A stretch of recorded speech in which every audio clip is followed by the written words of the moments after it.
we've got from NBA Playbook, the True Hoop Network's own, and potential under 25 blogger of the year, Sebastian Mr. Pruiti. Morgan Freeman. Also God, as he is known. This is, do your Morgan Freeman impersonation, Sebastian. I don't have one. I'm sorry, that was Dynamite. brutal. Put you on the spot like that. How are you doing, man? You got your hair trimmed? You ready to play some pickup? Yeah, if I'm not covering you, I'm ready to go. We've got a big pickup game that Jonah Carey has organized that a lot of the True Hoop people are going to be in town in New York or participating in, that we are very excited about. But right now, Sebastian, you probably, because you actually write about real basketball that happens, you've had a pretty good opportunity to write this summer, whereas a lot of pundits like Ethan have been unable to come up with anything. So you've been watching EuroLeague and FIBA, and what have you seen? My question for you is, well, as I look it up, my question is, like, do you think that those tournaments are exciting because it's like a nationalist event, or is it exciting because the quality of basketball is actually, you know, maybe on par in just a different way than the NBA? I think it's a combination of both things. You got most of the national teams are very prideful. You saw the reaction when Macedonia won in the quarterfinals. It was a big deal. I think there was a video of a parade they were holding. They finished in 4th place. Like 10,000 people came out to welcome them back. So it's a big deal that way. And then, yeah, the play's a lot better as well. You got, just in terms of team basketball, the play's a lot better. There's a lot more movement. There's a lot more sets, and in my opinion, that's a lot more fun to watch. So, yeah, so I guess well, it's a speaking of combination of both. nationalists in Macedonia, of course they're happy for their favorite son, Bo McCaleb, who is born and raised in Macedonia, and you know, is really happy to contribute to his homeland. Yeah, no, they've made the right pick in picking their nationalized player. McCaleb's really good. He's a really good player. He's led 2 different teams to the EuroLeague Final Four the last 2 years, and he's definitely a guy who, I think, if things work out with his contract, who could be a factor in the NBA at some point. Yeah, well, I think that he's definitely acquitted himself well and gotten a lot of press. My question for you is, are you saying that he is more NBA ready and should be in the NBA sooner than our boy Ben Hansbrough? That's a tough one, but I'm gonna have to go with McCaleb there. Even you though got a lot of emotional ties here. I know how much you like Ben Hansbrough, but I'm gonna have to go with McCaleb there. Wow. Okay. So some people were writing about teams that he could help. He could have helped in last year. Do you see, if his contract works out, what sort of team would you like to see him jump to? I don't know. I think he could help a lot of teams. Probably like a team like Chicago, who already has a point guard playing in that style, so you don't have to change much if you're bringing them off the bench.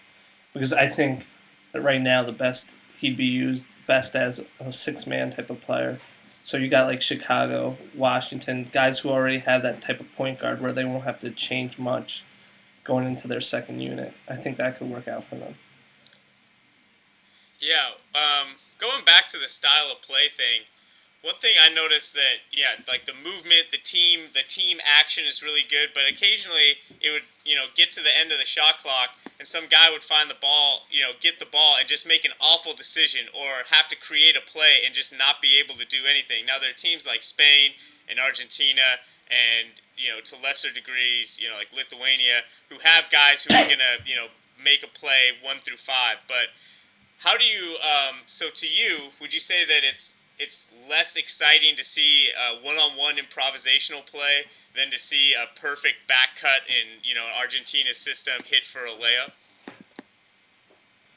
I mean, you saw. I mean, it's definitely an issue. You saw teams like Russia and even Macedonia when Mikhailov he went off for like 8 straight points, and then he ended up passing a couple possessions in a row, which wouldn't happen in the NBA. But I think I think coaches are more willing to live with that every once in a while because they're going to get so many good looks based on the sets they're running that if they get one or two bad looks, they're willing to live with it, I think.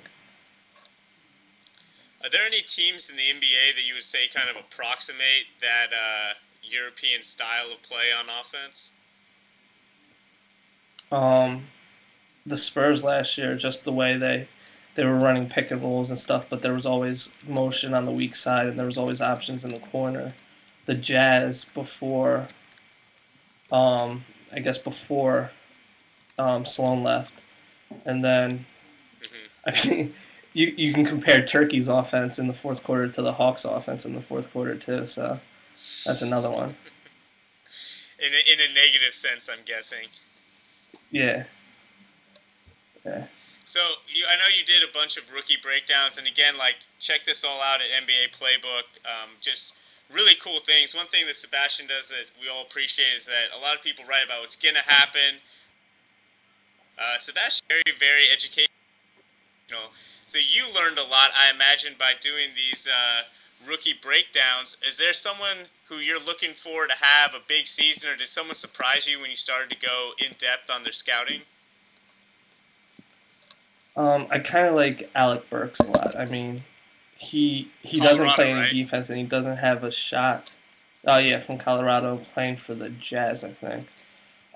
He doesn't play any defense. He doesn't really have that good of a shot, but he's quick Sounds with like the a great ball two-guard. and he can attack the rim.